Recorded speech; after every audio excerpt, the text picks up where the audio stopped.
হাসির রাজা, জ্ঞানের রাজা, রসিক রাজা।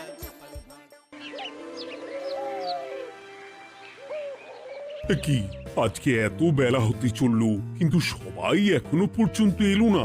এই সব হলো কুড়েমির লক্ষণ মহারাজ। আপনি একদিন যারা যারা দেরি করছে তাদের চাপকে দেবেন, তাহলেই সব সিধে হয়ে যাবে। আর বলবেন না মহারাজ, আজকে গিন্নি কাঁচা লঙ্কা দিয়ে কুচো চিংড়ির ঝালটা যা বানিয়েছিল না, খেতে খেতে দেরি হয়ে গেল। গোলগাপ্পি দেওয়ার আর জায়গা পাও না না? বিশ্বাস করুন, সত্যি খুব ভালো রান্না করেছিল গিন্নি, তাই আবার আরেক হাঁড়ি ভাত চড়াতে বললাম। আর সেটা খেয়ে আসতেই তো দেরি হয়ে গেল। আরো এক হাঁড়ি? মহারাজ কিছু মনে করবেন না, এই পাঠশালা বন্ধ করে সব গুছিয়ে তারপরে এলাম।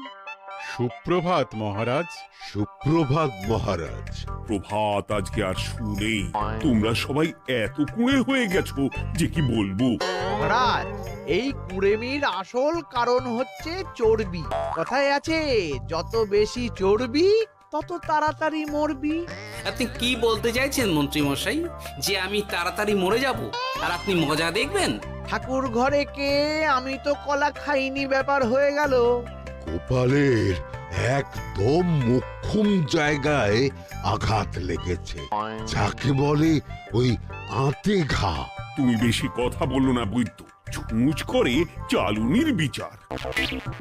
হ্যাঁ, বৈদ্য তো দেরি করেই এসেছে। আমার মনে হয় প্রত্যেককে এমন ভাবে প্রশিক্ষণ দেওয়া দরকার যাতে তারা একটু চনমনে হয়ে ওঠে। হ্যাঁ মহারাজ, তাহলে আগামীকাল থেকেই শুরু হোক ব্যায়াম আর অস্ত্র শিক্ষা। হ্যাঁ, কুঁড়ে থাকলে রাজ্যের কোনো বিপদ আপদেই সভাসদেরা কাজে আসবে না। ঠিক বলেছেন মহারাজ। তাহলে আর দেরি কেন, চলো সবাই এখনই আমরা মাঠে যাই। এই তো মহারাজ ভরপেট খেয়ে এলাম, এখনই মাঠে? ও সব অজুহাত দিয়ে লাভ নেই, চলো চলো চলো।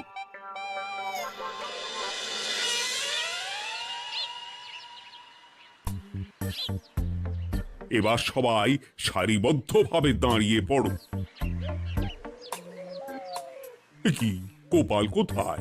মহারাজ, গোপাল আপনার পিছনে দাঁড়িয়ে আছে, চুপি চুপি। এই এই এই গোপাল, যাও যাও, মাঠের মাঝখানে গিয়ে দাঁড়াও। এই চাঁদি ফাটা রোদে কেন মহারাজ সুস্থ শরীরকে ব্যস্ত করছেন? এসব বাজে কথা শুনতে চাই না। শুয়ে বসে থেকে শরীরের কি অবস্থা করেছো? শরীরের নাম মহাশয়, যা সবে তাই সয়। তুমি যাবে না, তোমাকে এক্ষুনি বরখাস্ত করব। কি জ্বালা! যেখানে আমার সব কাজ বুদ্ধি দিয়েই হয়ে যায়, সেখানে গায়ের জোরের কি দরকার? হ্যাঁ,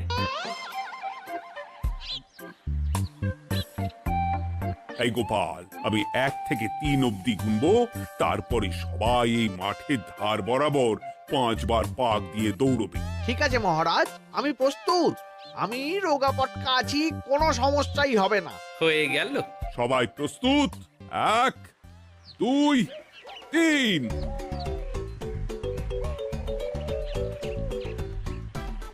কি হলো গোপাল, দৌড়াও দৌড়াও।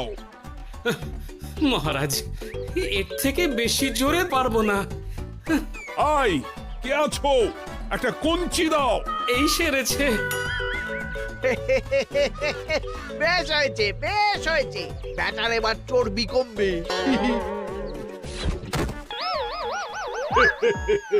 কি হলো গোপাল, হ্যাঁ হয়ে গেল? হ্যাঁ?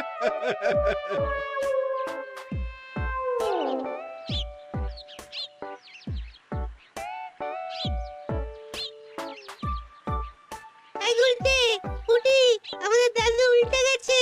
হ্যাঁ, তাই তো দেখছি। চল চল গিয়ে দেখি। উফ, চেহারার কি অবস্থা বানিয়েছো গোপাল, হ্যাঁ? এতটুকু দৌড়তে গেলেই চিটপটাং। তাড়িয়ে দিন মহারাজ, এরকম বেঢপ চেহারা সভাসদকে আমাদের দরকার নেই। না না, তা বললে হবে নাকি গোপাল, তুমি এক্ষুনি বাড়ি চলে যাও, কালকে আবার মাঠেই দেখা হবে। এই দাদু, বাড়ি চলো। ওরে বাবারে!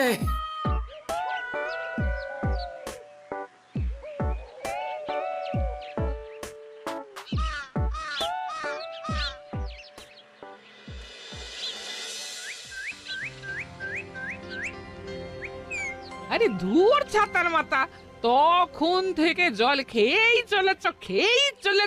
কি হয়েছে সেটা বলবে তো?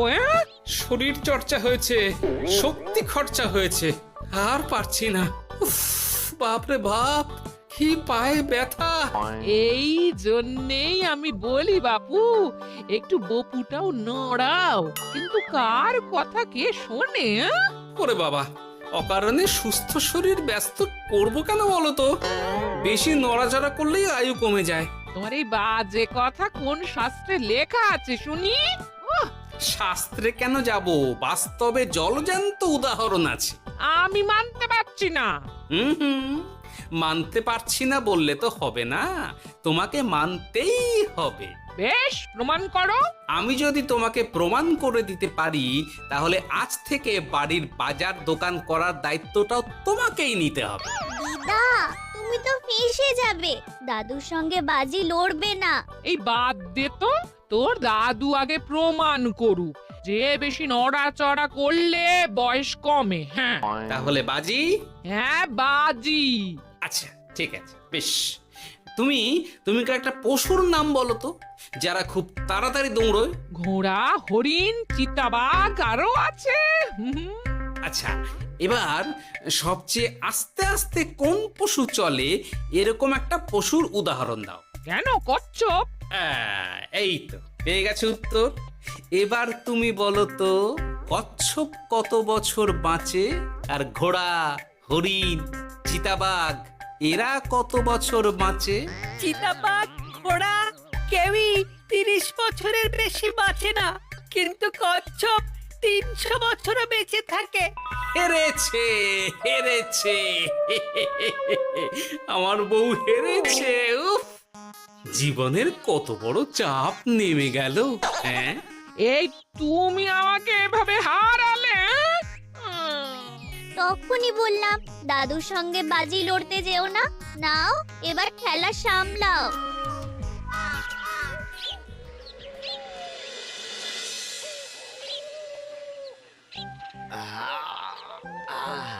আরো ভালো করে মালিশ কর। আজকে ছোটাছুটি করে পা দুটো বেশ ব্যথা ব্যথা করছে। কালকে তো আবার অন্য পরীক্ষা। আরে আমার হালকা চেহারা আছে, সব সামলে নেব। কালকে তো অস্ত্র চালনা হবে, কালকে আমি কাঁপিয়ে দেব। কাঁপাতে তো হবেই মন্ত্রী মশাই। আমরা আপনার শরীরে এমন ঘষা মাজা করে দেব না, মনে হবে আপনি না একটা জলযন্ত্র অস্ত্র অস্ত্র চালনা করতে যাচ্ছে। বাস এই তো চাই। ওরে বাবারে, আস্তে আস্তে। আরে বাবা, আপনার তো ইস্পাতের শরীর, ভাঙবে তবু মচকাবে না। চিন্তা করছেন কেন? ভয় পাবেন না, ভয়কে জয় করতে হবে।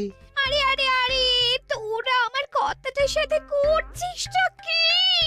মানুষটা মরে যাবে তো। চিন্তা করো না গিন্নি। বাবা, ওরা বলেছে আমার ইস্পাতের শরীর, ভাঙবে তবু মচকাবে না। একবার এই বুড়ো বয়সে হাত পা ভাঙলে কি সামলাবে শুনি?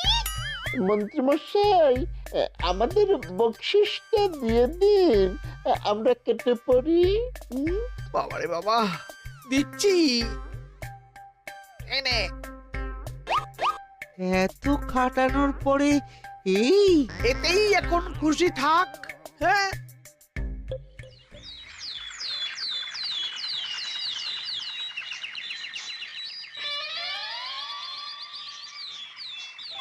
এবার তোমাদের সকলকে অস্ত্র শিক্ষা দেওয়া হবে। উফ, রোজ রোজ কি জ্বালাতনে পড়েছি, বাপরে বাপ।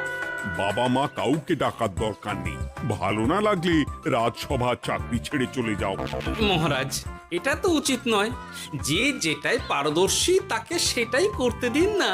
একটা বাঁদরকে যদি আপনি বলেন শিকার করে মাংস খেয়ে দেখা, সে কি পারবে মহারাজ? মহারাজ, গোপাল একটু বেশি কথা বলছে, ওকে আপনি বের করে দিন। আমি তোমার কথায় গলবো না গোপাল, তোমাদের সবাইকে এখন অস্ত্র শিক্ষা শিখতেই হবে।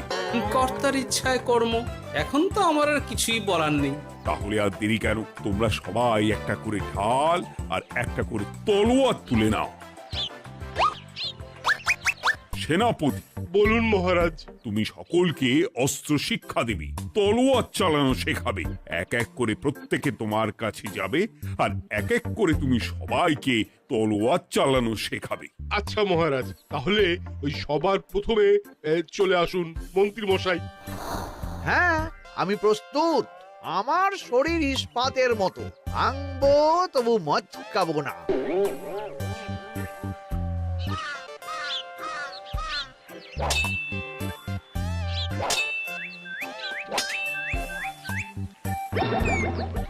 কি কেমন দিলাম? অত সহজ নয় সেনাপতি। আমি মন্ত্রী এমনি এমনি হইনি, আগে অস্ত্র শিক্ষা শিখে তবে মন্ত্রী হয়েছি। এটা কি হলো?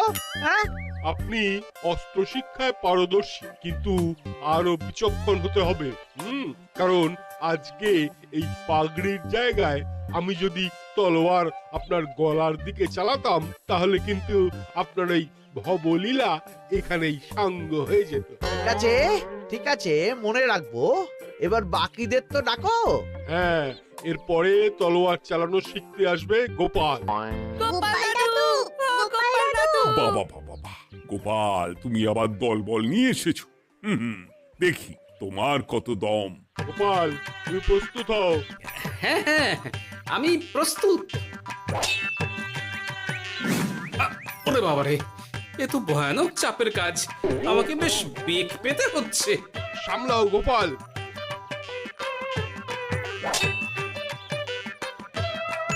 না, আমাকে অন্য রাস্তা দেখতে হবে। সেনাপতি, মহারাজের দিব্যি, তুমি আমার দিকে তলোয়ার ঢাল বাড়াবে না। এই এই, এটা কি হলো? সত্যি তো, এটা কি হলো? গেল গেল গেল গেল গেল গেল গেল, দুটিটা খুলে গেল গো। দেব নাকি এবার কুচ করে কেটে? জিতে গেছি, জিতে গেছি। এটা কি হলো? শত্রুপক্ষ কখনো কারো দিব্যি শুনবে না। আর সেনাপতি, তুমি কি ওখানে দাঁড়িয়ে দাঁড়িয়ে মজা দেখছো?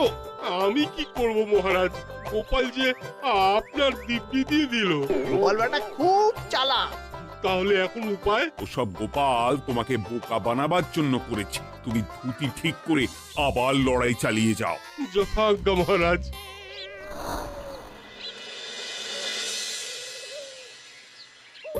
কিরে ন্যাপলা, তোদের দিদা আমার জন্য কি রান্না করে পাঠিয়েছে রে? এই তো ভাত, আলু সেদ্ধ, এই পুঁই শাকের ঝোল আর রুই মাছের ঝাল। আর তোদের যে তোষক, বিছানার চাদর আনতে বলেছিলাম, এনেছিস তো? ওই তো দাদু, পুটির গুলটে আর বাকিরা সবাই ধরাধরি করে নিয়ে আসছে। ব্যাস, তাহলে তার কোনো চিন্তা নেই। খেয়ে একটা জব্বর ঘুম দেব, কারণ এখানে যা রঙ্গ দেখছি তাতে বিকেল হয়ে যাবে। তলোয়ার শিক্ষা আজকের মতন এটুকুই থাক। এবার শুরু হবে বল্লম শিক্ষা। সবাই আবার আগের মতন সারিবদ্ধভাবে দাঁড়িয়ে পড়ো।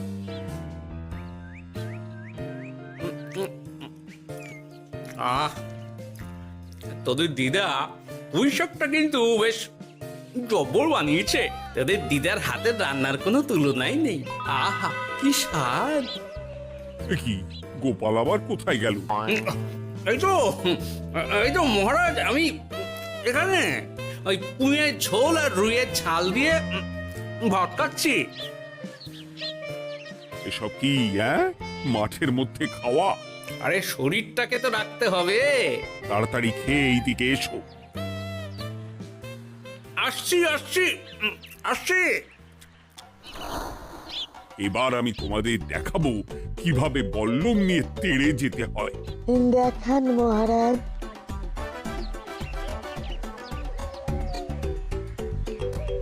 এ তো খুবই সোজা মহারাজ। ঠিক আছে, তাহলে বল্লম নিয়ে তেড়ে যাও দেখি। দিন, আপনার হাতের বল্লমটাই দিন।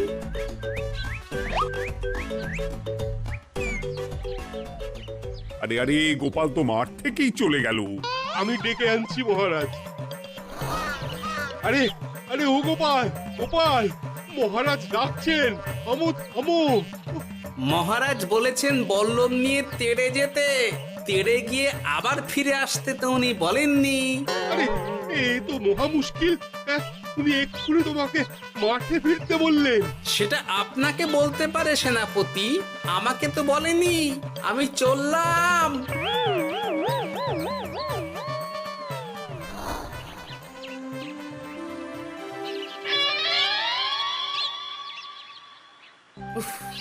বাবারে বাবা, কি ঝক্কি! অনেক বুদ্ধি করে মাঠ থেকে খাটে চলে এসেছি। আমি আর উঠছি না। এ কি বলি, তোমাদের তো এখন অস্ত্র শিক্ষা নেওয়ার কথা। হ্যাঁ, তোমার বলা নেই, কোয়া নেই, অমনি বাড়ি চলে এলে। আরে বাবা, ওইসব অস্ত্র শিক্ষা মানেই সুস্থ শরীরকে ব্যস্ত করা, অসহ্য খাটনি, অযথা কষ্ট। কষ্ট করলে তবেই কেষ্ট পাওয়া যায়। হ্যাঁ, তোমায় আমি আগেও বুঝিয়েছি, যেখানে বুদ্ধি কথা বলে সেখানে দেহের শক্তি নীরব দর্শক গিন্নি। আরে বাবা, সে না হয় বুঝলাম, কিন্তু মহারাজ তো ভালোর জন্য সবাইকে অস্ত্র শিক্ষা দেওয়ার চেষ্টা করছে না? আরে বাবা, যার যা কাজ তাকে সেটা করালেই পারে। মহারাজ তো সেটা বুঝতেই চাইছেন না। আমি এখন ঘুমো।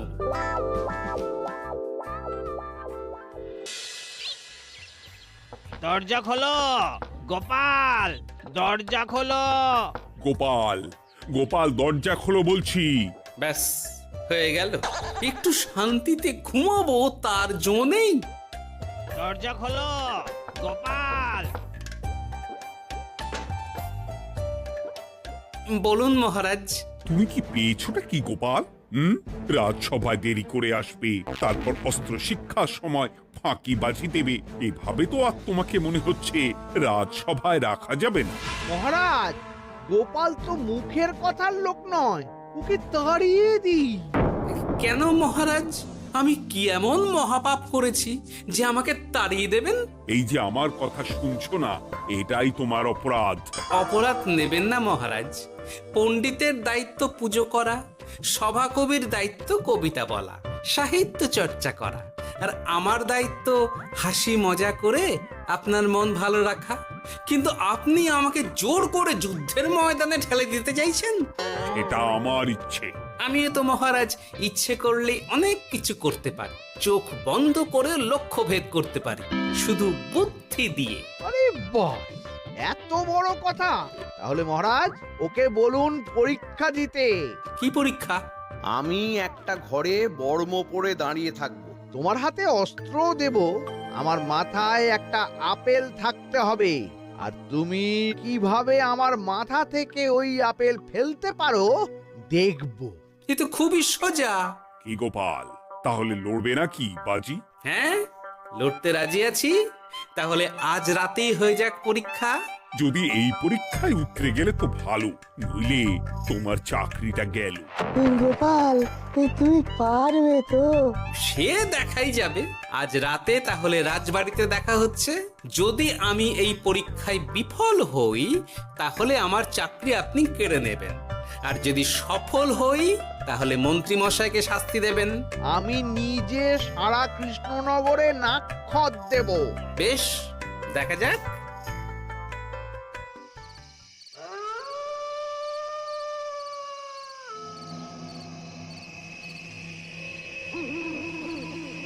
কি মন্ত্রীমশাই, ব্যবস্থা সব ঠিকঠাক হয়েছে তো? হ্যাঁ, এবার শুধু গোপালের পরীক্ষার পালা। আমি তাহলে বাইরে গেলাম, গোপালকে পাঠিয়ে দিচ্ছি।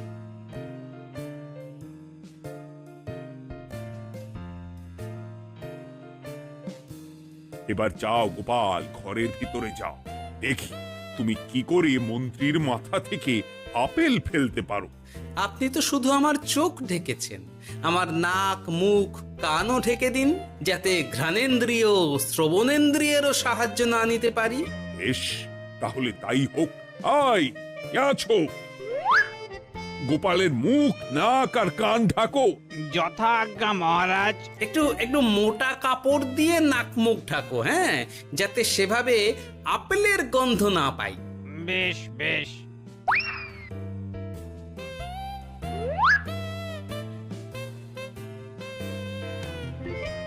যাও গোপাল। গোপাল, এবার তোমার চাকরি গেল। এবার তুমি কি করবে? কি করবে? দৌড় ঝাঁপে ফাঁকিবাজি? হ্যাঁ?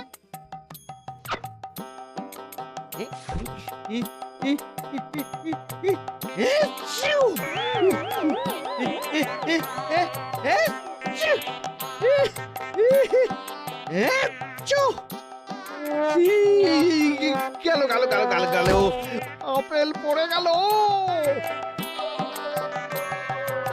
আপেল পড়ে গেল মহারাজ, এর মধ্যেই গোপাল আপেল ফেলে দিয়েছে। ঘরের ভেতরে চলো।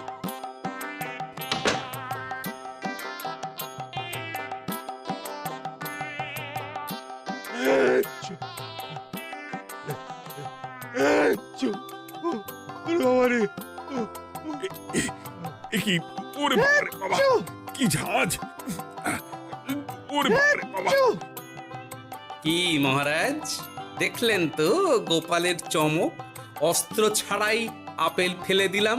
কি এটা তো তুমি নীতি বিরুদ্ধ কাজ করেছো। সারা ঘরে নস্যি ছড়িয়ে দিয়েছো। মহারাজ, হাঁচতে গিয়ে আপেল পড়ে গেছে।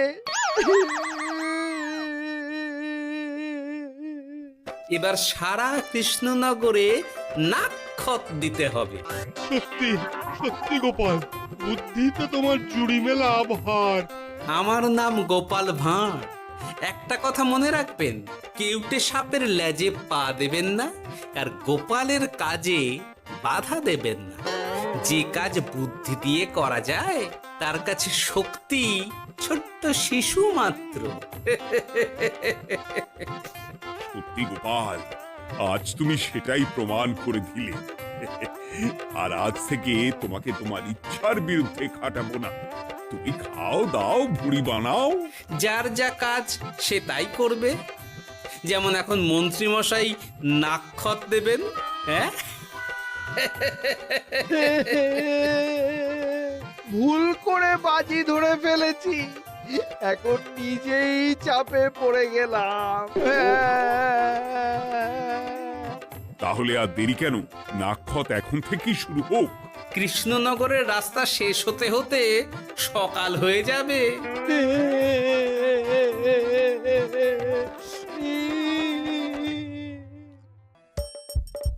হাসির রাজা, জ্ঞানের রাজা, রসিক রাজা।